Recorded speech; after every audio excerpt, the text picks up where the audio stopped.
Hey, what is happening, everybody out there? This is Jake James Lugo, senior editor here at thecoalition.com. I got a brand new, fun, exclusive interview for you guys to enjoy today. Hopefully, you guys have been enjoying all the content we've been posting up on the website and the YouTube channel. But today, I got a fun one-on-one or one-on-two, like a handicap match almost, with this interview here. I got JT Music, Christian, and John from JT Music to chat it up with me a little bit about video games, music, and a whole bunch of other stuff. So, guys, thank you for chatting it up with me. What's going on? How you guys doing so far?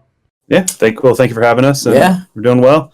It's a crazy time of year. We're just crunching out a bunch of projects, so it's about to slow down. So we can see over the horizon the greener pastures, and then we can take a little bit of a break. The holiday season is always the biggest time for YouTube content, so we've been grinding, but it's a fun grind. It's a good grind. Yeah, you got to finish the year off strong. I'm pretty sure that's pretty good. So yeah, much love to you guys. Again, you guys have done a lot over the last, close to, I'm pretty sure about a decade or so, right? You guys been on YouTube for a while, putting out hits and stuff. As a matter of fact, yesterday was our official 10-year anniversary of our first official video as JT Music, formerly JT Music. Nice. 10 years. That's awesome. Congrats on that. That's really cool. Again, yesterday, before we started this, I went into the backlog. I was listening to some music as I was doing stuff around here. And I was listening to some of the older tracks and a couple of the newer tracks that you guys did. I know one of the ones that stood out to me recently was the track that you guys did for the movie Venom, which, again, stood out to me because it was a fun track. I saw a little bit, or at least heard a little bit of inspiration from, other types of, hip-hop or musical artists and stuff. What are some of your guys' inspirations for the music that you guys do? All over the place, from Queen and classic rock like Rolling Stones all the way to obviously Eminem. I'm a white rapper, so of course I got to throw Eminem in there. But we make our own beats too, so a lot of my inspiration comes from like Timbaland and Dr. Dre, and listen to a lot of NWA growing up, which is again funny because I'm a skinny white rapper from Maine. But all over the place. I even like some classical music, some 80s, 80s power ballads, like all over that the heavy place. rock. Yeah. And we try to do a lot of different, even though most of what we do on our channel is rap, we try to mix it up a lot and it keeps it interesting, keeps it fun. So yeah. All over the place. That's interesting because I wouldn't expect someone to come out and say one of their inspirations is like Queen or any of those types of genres of music, because usually when I've talked to artists or I've seen other artists do interviews, they usually keep to the same genre of the music that they're making rather than kind of like branching off, or at least opening up about branching out to different styles of music and stuff. Why the variety? What is it that you guys see in that's more of a benefit to you? It just keeps it fun, and making the instrumentals if I was making a hip hop instrumental every single week, it would just be it'd get really boring. So yeah, I don't know.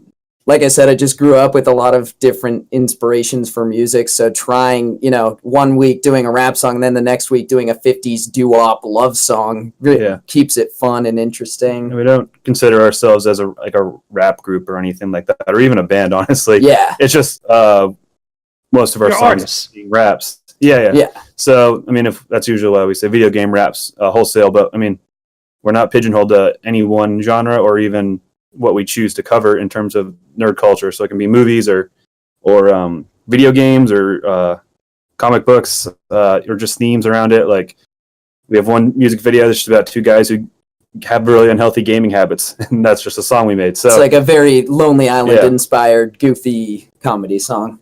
You see, that's pretty fun because I can only imagine that it could be a little bit difficult to blend, again, your love for gaming and pop culture and all that nerdy and geeky type of stuff with something like these different styles of music. Has there ever been a point when you guys are trying to create tracks or any sort of songs for whatever project it might be where things were a lot more difficult than normal? That always happens. The fortunate thing for the most cases, a lot of these things that we're making songs about have themes and already existing soundtracks and just stuff to get inspiration from. So there's always some direction instead of just a blank canvas, a completely blank canvas. Yeah, I like to tell people video games are our muse. We we never started making this to do it as a career. We started it for fun because we just love music and video games. So it was really easy for us to make these projects come together. Comes naturally. Cool. That's what the very first song was a remix beat of the Halo theme song. So kind of just to bring it back around. So that's just it helps with inception and picking a direction. But of course, there's always problems with projects, and we do it weekly, and there's creative juices and managing that, and we're just try not to burn out. But that's we cool. have to maintain at least a video a week to be relevant and to be favorable on the YouTube algorithm too. So we're always balancing that. That's obviously, I can imagine how much of a challenge that is. As someone that does videos myself, like every week, that you got to keep that momentum going and stuff. But you guys seem to be doing very well for yourselves. You guys are getting millions of views practically on multiple videos throughout your channel over the years that you guys have been on YouTube and stuff. Why is it, or what do you think is that one thing that people really gravitate to your guys' style of music, or again, any of the videos that you guys put up on the channel? What is it that makes it so appealing, at least in your opinion? Well, I think it's a value add to something they like. So they like Venom. Now they have a new way to enjoy Venom with the song. So that's one reason, I think. And then I think within the content of the music and the video it speaks to someone's obsession with this thing. Again, Venom, like there's these lyrics that are creative and a new take on Venom, and they can appreciate Venom in a new way. I'm kind of speaking in circles. No, that's exactly true. It's just like if somebody already loves Five Nights at Freddy's or Cuphead or Venom, like what we do brings our own take on that, whatever it may be, game, movie, character. And also we were saying earlier, we do so many different types of games or movies or like raps and songs that we have such a wide audience that not all of them will watch every single one of our videos. We have a really kind of diverse audience, I guess. Like everybody comes for something different, which can be a good and bad thing. But we, for the most part, try to keep the content always. We don't pigeonhole ourselves into any one thing. So there's some channels who've doubled down on something that was being successful, but when that trend or that topic, people got tired of it, their audience was only like we're just leftovers from that, just from going deep on that. So like I don't know if a good example is Five Nights at Freddy's. So when that took off, a lot of people doubled down on Five Nights at Freddy's, and when that game wasn't popular anymore, their audience were people who only subscribed for Five Nights at Freddy's, and they were also fans that were burnt out on Five Nights at Freddy's. So it just like created this really bad situation. So we always try to fight that with just keeping things as broad as possible, and it's also genuinely. Like 95% of the videos and the topics that we do are things we genuinely liked. Mm-hmm. So that could be relatable, and maybe the fans that we have that watch all our stuff are just people who have pretty similar interests to what we have, which is pretty basic, Star Wars, Halo, just games and movies. Yeah, a lot of that similar stuff. Yeah. What I'm interested also, because you guys mentioned the muse before, I want to kind of ask about that creative process. I mean, when you guys are trying to think of something with a concept in relation to a game that you like or that everybody's talking about, when you're trying to come up with a song, like how does that usually go? You guys like sit there, you're playing the game, and all of a sudden there's that spark of an idea, or you look at certain things like online through social media that people are talking about and be like, oh, this might actually make a good idea for a song or for a track. Like how does that usually go? Well, we have things scheduled out a few months ahead. Even almost a year ahead if we know the release date. So most of it is based around when things come out so that we can maximize traffic and SEO and search and get new viewers and just take advantage of hype. So when that time comes, Christian starts the creative process on the song. Yeah, and pretty much all of the above, what you just said. I'll watch like trailers for the games, listen to like the game soundtrack, do research on the game, like what the story's about, and then just kind of start an instrumental. I never really, not really often, I don't really go into it thinking, oh, this is going to be a rock song or a rap song. I always start the instrumental first, and I just kind of build it off of all of the things that inspire me that we just mentioned, and it just kind of builds from there. That's pretty cool. Now, was there any like certain like topics or songs that you guys had created that you didn't expect to pop off in such a big fashion, but took on a whole new life of their own? I mean, again, you guys mentioned Five Nights at Freddy's. I saw songs for Crash Bandicoot. I saw a Spyro song in there. Some of these tracks are getting millions upon millions of views, and I can only imagine to be like, oh, this is pretty awesome from your guys' perspective. Yeah, this Right, we have a general pulse on what we know will do really well, which is typically indie games like Five Nights at Freddy's, Cuphead, Bendy and the Ink Machine, and whatnot. I think, but when we did the first Five Nights at Freddy's rap, we did not know that it would blow up like it did. But in terms of ones that surprised us, I mean, the Venom rap surprised us. The Crash Bandicoot one definitely surprised with how much that blew up, which opened up to us the perspective that maybe there's a lot of nostalgic people out there that just are looking for these things. So we also went back and started redoing or revisiting games that we never did songs about from 10 years ago. And so those have done well, Portal 2, Fallout 76, Fallout New Vegas, and we're going to do a Half-Life one coming up in the new year. So that was something we didn't see coming with something like Crash Bandicoot, and it gave us a new outlet of new topics, just older games that people still love. That's pretty cool. Now, speaking of older games, again, that was going to segue right into the next thing I wanted to ask about certain games and series that you guys haven't gone to. I mean, does that usually come from recommendations from like fans in the comment section on social media, or games that you noticed that you could probably love, but you never really kind of sat down and talked about? Like for me personally, as someone that was going to your guys' channel, I saw Mortal Kombat rap and I was like, oh, this is pretty cool. But where's the Street Fighter rap? Where's all the other type of stuff? For a fighting game fan like myself, those are questions that usually come up and stuff. Yes. So, like I said earlier, it's pretty much 95% of the stuff is on the channel, something that we generally like or that is in our interest. So we are actually not huge anime or Japanese gaming fans. And then also we can't do much Nintendo content previously because there's a lot of copyright stuff. But as of a couple weeks ago, actually, they reversed that. So maybe we'll start doing more Nintendo content. But pretty much that's the whole in our catalog is anime and Nintendo stuff. Yeah. And that's pretty much just those reasons why. Simple as that. Yeah, I was going to ask something about that because I think that now a lot of that landscape and a lot of those specific rules and those boundaries have changed now that Nintendo's kind of like being a little bit more relaxed and stuff. But how is it, that you guys kind of navigate that thin line between copyright and like dealing with those types of problems on a place like YouTube? Because obviously these are all different types of like copyrighted works and, these are all different types of games. They're all these different companies. And most of the time I'm pretty sure they're pretty cool with you guys, doing this type of content right there. But have you guys ever had to deal with something like that was like really bad that you guys probably couldn't release a song? I mean, maybe not necessarily a Nintendo game, but anything of the sort? Yeah, well, luckily, like you just said, most of the game developers don't care because they look at this like free advertisement. So we pretty much never have an issue with it, which is great.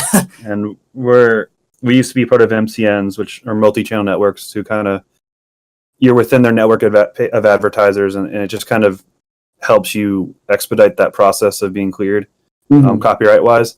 And then now we're in a pretty like private MCN with Rooster Teeth, so now we even have that on a more intimate level. So we pretty much can get away with just doing what we've always done, And even parodies are a little touchy, but so generally we'll avoid anything that's touchy. So parodies we rarely do, and then we pretty much avoided Nintendo when it wasn't okay to do. So I think we've done this long enough to have a general feel of what will work, and also we have 5 years going now with weekly content, so we have our pulse rate on it, and we know what's going to work. That's pretty cool. So tell me a little bit about that relationship with Rooster Teeth. I mean, has it allowed you guys to do other stuff that you normally wouldn't do beforehand, or that you guys never really explored before, like that, being part of the MCN, or even just having that access to maybe other types of creators and other types of people you could collaborate with? It's definitely got us ingratiated with a community of other creators. So it's just been really helpful for having community of colleagues or peers that, you can relate to. And, it's such a unique thing what we have here that, you can't really relate to anyone on the street with that necessarily. So we're in a place where we have so many people around us that go through what we go through. And it really helps, especially with the ups and downs of YouTube. So that's been something really nice that they've provided. And also just great communication. Like we talked to our what would you call it, Fareed, our manager, your guy who doesn't manage us. Our guy. Yeah. We have a phone call every 2 weeks, which is great. Our last, in the past with MCNs communication has been an issue at times. But with being part of Rooster Teeth, that's another huge thing. It's just open communication, good communication. And the company culture and all the employees there, they treat everyone real well. And we went there recently, and we were just like super humbled. We were bouncing around the whole studio. Everyone's so happy to see us, and we're super friendly. So that's just really cool. And also just the access to productions and live events that we can now do with Rooster Teeth through RTX and Let's. So yeah, I think my favorite thing about Rooster Teeth, like you just said, when we go to visit their studio, it doesn't feel like we're on a business trip. It feels like we're going to a family reunion, just like, hey, what's up? So it's a great network to be a part And it's also really cool because our first video was the Halo rap, and it was a machinima, which is using the game to make a music video, so use the footage and create your own scenes and whatnot. And that was directly inspired by Red vs. Blue, which Rooster Teeth made, and how they blew up. So it's kind of a cool, again, full circle. Now we're with these people who inspired us way back when. So it's pretty cool. Yeah. So because of that, or at least, with those doors being open or those bridges being there, is there ever like a possibility like down the line that you guys would do some sort of like other types of collaborative works, doing like a song for something like Ruby or something like a song like just randomly for like Red versus Blue or anything else down the line, if you haven't already done so by this point? Yeah, we did a song for a Rooster Teeth game that they published called Battle Sloth. So we've done that. Benny and the Ink Machine. Something they had us do was another Benny and Ink Machine song, which is again published by Rooster Teeth. And then we're working with the brands like Achievement Hunter and Funhouse to get songs off the ground. And then what else was it? And then Ruby and Red vs. Blue. Those are always on the table. It's just a matter of us wanting to do it. Yeah, definitely open to any and all of those things. I think that'd be kind of cool. Again, because you guys are so versatile with like the types of music, or at least the types of subjects you could dive into with your guys' music and a lot of the stuff that you guys put out there. Now, is there any one thing that you guys can think of that you guys have or haven't done yet that would be completely unexpected for like a lot of your audience to really appreciate, that you think that they would enjoy? Like whether it's a genre of music or a certain type of game series you guys haven't really kind of messed around with. Is there something like in your guys' head that you're kind of thinking about with that? That's a good question. Have Eminem feature on a track. Yeah. How about that? Honestly, probably more anime type stuff. Yeah. That's just a big thing that people that like games generally do like, and that's something we don't tap into. Yeah. We're not, for the record, we're not totally closed off to anime stuff. We just personally don't watch a lot of it. Yeah, that's where it comes from. Yeah. But let me ask you this, though. Do you think it's actually important to at least, have that crossover? Because I know a lot of different creators, not just music artists, but people that do Let's Plays and all these other types of content on YouTube. There's a lot of crossover where they just see themselves getting into that type of stuff or eventually doing that type of content that's related to that. Do you guys see yourself doing that at some point where it becomes a little bit more of a mainstay alongside everything else? Well, I guess I'll backtrack. We'll probably do some more movie and TV stuff before we go with the anime,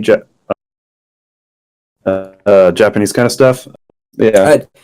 Yeah. Another bit John kind of touched on a little while ago is that we make, and if we were going to do something like a Japanese show or an anime, I feel like we would need to get into that first to make something that's really loyal to the content, because I would never want to make something just for the sake of making it, just hoping it would get views. Like, we always try to make sure everything we make is very loyal to the original. Authentic. And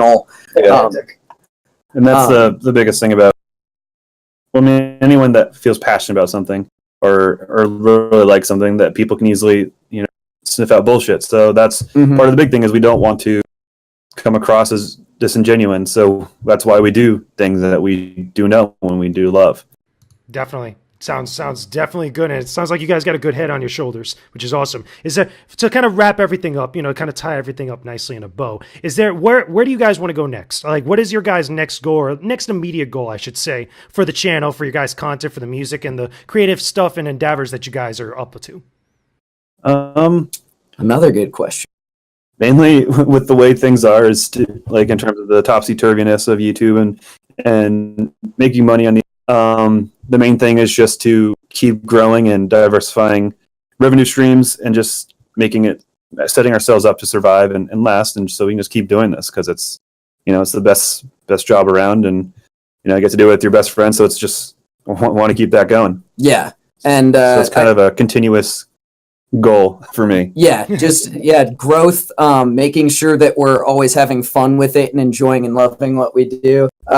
Kind of related question. A lot of times I'll get questions like, "What are you guys gonna do if YouTube dies?" or like something like that. And I always say, well, I'm pretty sure people always like video games and always like music. So as long as we can keep growing and adapting to whatever platform we need to be on and whatever people are enjoying, whatever type of games or music people are listening to, as long as we can keep growing and stick with the trends and keep people entertained. I know that sounds ambiguous and vague as heck, but that's our goal for the foreseeable future. But I think that's important for you guys to think about, or for anybody to think about that's either on YouTube or any sort of online platform. But luckily for you guys, not only because you guys got such a big following and you guys got such a good outreach towards a lot of people, but there's also many different platforms you guys could go to, or at least utilize altogether for what you guys want to do. Does it ever kind of like scare you a little bit, or kind of like, stick in the back of your mind for some of this stuff? Like, if it ever becomes dire, I'll do this or something like that. Do you always have like a plan B, C, and D? As long as we can funnel traffic to music sales, I think we'll be okay. And that's probably our plan C or D. So, yeah. We were lucky during, I'm sure you know about the YouTube apocalypse. We were pretty lucky because since what we do is music videos, they didn't get impacted as much as other creators, but we definitely did get impacted a little bit with that. And that's certainly a little scary, a little disheartening, but I feel confident going forward. I think we'll be good. I think you guys will be good. In the quest to get the big bag, I think you guys will be good. I think that's a good way of looking at it overall. But guys, thank you so much for chatting it up with me, talking about games, talking about music, talking about all this creative stuff. Where can everybody find you right now? JT Music on YouTube, iTunes, Spotify, SoundCloud now. Yeah. Anywhere really. Just search JT Music in the platform you like, and there's a good chance we'll be there. And our logo is a skull. Yep, it's a skull with music notes for eyes. It's pretty easy to pick up. You see, that's clever. I've yet to see something that I know. I was looking at your guys' logo earlier before. I was like, that's actually pretty cool. I've yet to see something along those lines like that. But guys, thank you so much for chatting up with me here on the show. Yeah. For all of you guys listening to this now, make sure you guys leave me a comment down below in the comment section, leave a like on this video, and subscribe to the Coalition's YouTube channel for all our videos just like this one and a whole bunch of other great content we got here on the website and on the YouTube channel. With that being said, we will talk to you again very soon. Peace out and stay epic, everybody.